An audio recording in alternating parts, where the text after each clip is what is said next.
Welcome to Mysterious UFOs, the Phenomenon. UFOs, or unidentified flying objects, also known as flying saucers or flying discs, were widely reported in the 1940s and 1950s and attracted intense interest.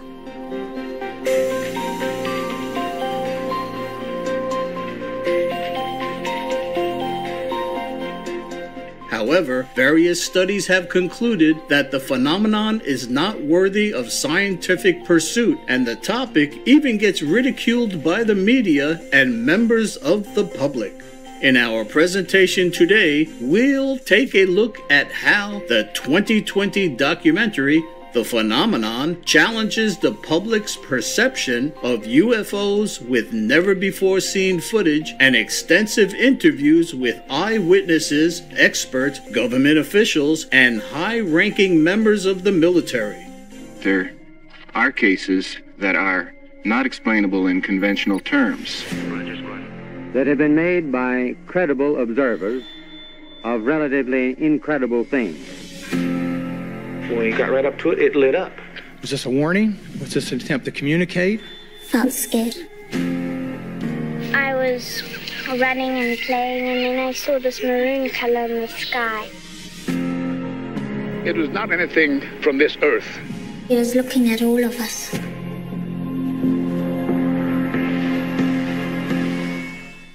Among the numerous compelling sightings featured in this documentary are the encounter experiences reported by astronaut Gordon Cooper while training in Germany and Air Force Colonel William Coleman in Alabama, USA.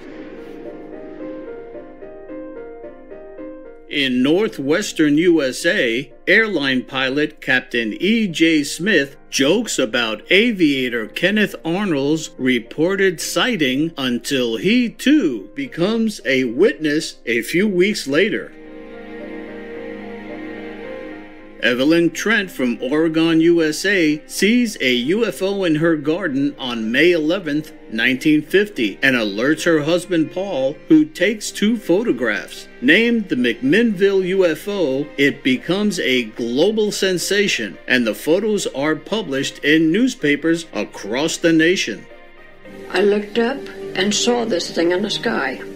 Well, it was bronze on the top and silver on the bottom.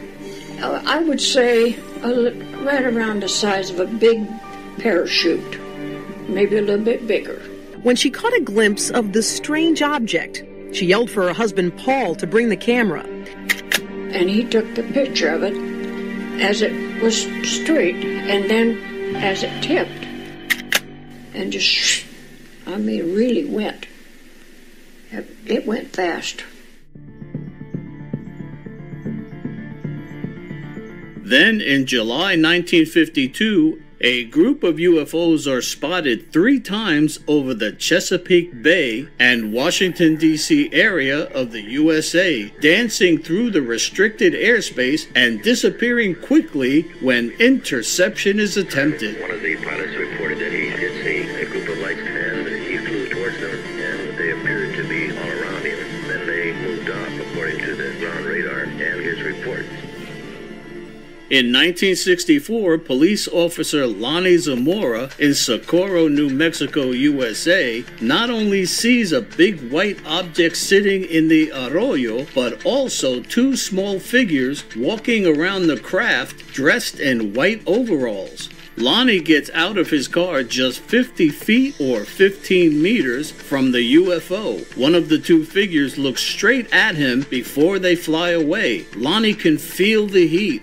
Video footage taken shortly after show 2 sets of footprints.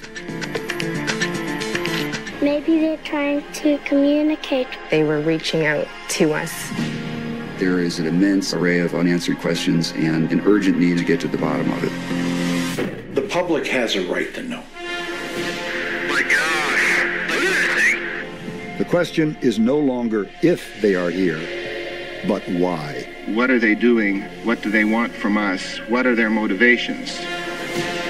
For over 75 years, there have been sightings in the sky. The UFO shut down several missile silos in Montana.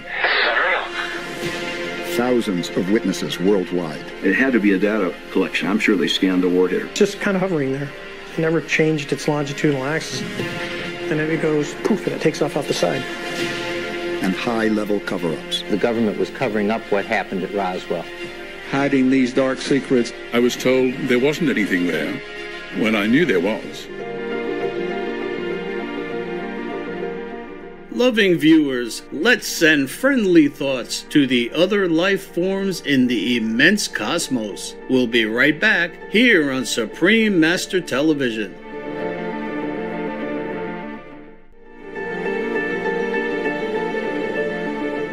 Welcome back to Mysterious UFOs, the Phenomenon. By 1966, people are so eager to know the truth that the U.S. Air Force commissioned an outside panel of scientists to analyze selected cases. Unfortunately, the research project is dropped after 2 years. Years later, Dr. Jacques Vallée, having traveled all over the world, meeting with eyewitnesses of UFOs and gathering evidence, finally creates the first UFO database. The phenomenon is now taken much more seriously, and a highly secret project begins unknown to all but a select few. It was recently revealed that UFOs visited high-security military bases in the US and Ukraine decades ago, and have shown the ability to manipulate and disarm nuclear weapons. In all cases reported, it seems UFOs hold no hostility towards us. A more recent event in 1994, believed to be the most significant close encounter in modern history, occurred at the aerial school in Ruwa, Zimbabwe. The children watched as more than one big UFO flew past slowly and landed just beyond the far edge of their playground. They saw small figures in black with big eyes. When interviewed by Harvard psychiatrist Dr. John Mack, the children said they felt these visitors were trying to communicate with them. One child told Dr. Mack how during the encounter experience, thoughts came to her that we are harming our world. Too many trees have been cut down, and eventually there will be no air and people will die. 20 years later, all the children, now adults, can still remember the incident vividly and confirm again that these beings are trying to reach out to us and tell us something about our environment and technology through telepathic communication. People need to know there is something else out there. Yes, there have been visitation, crashed craft, material recovered. Shouldn't we be spending some money to study all these phenomena?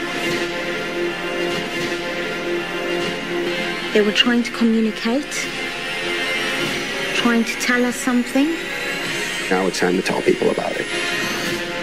These things are real. They're here. This is happening now.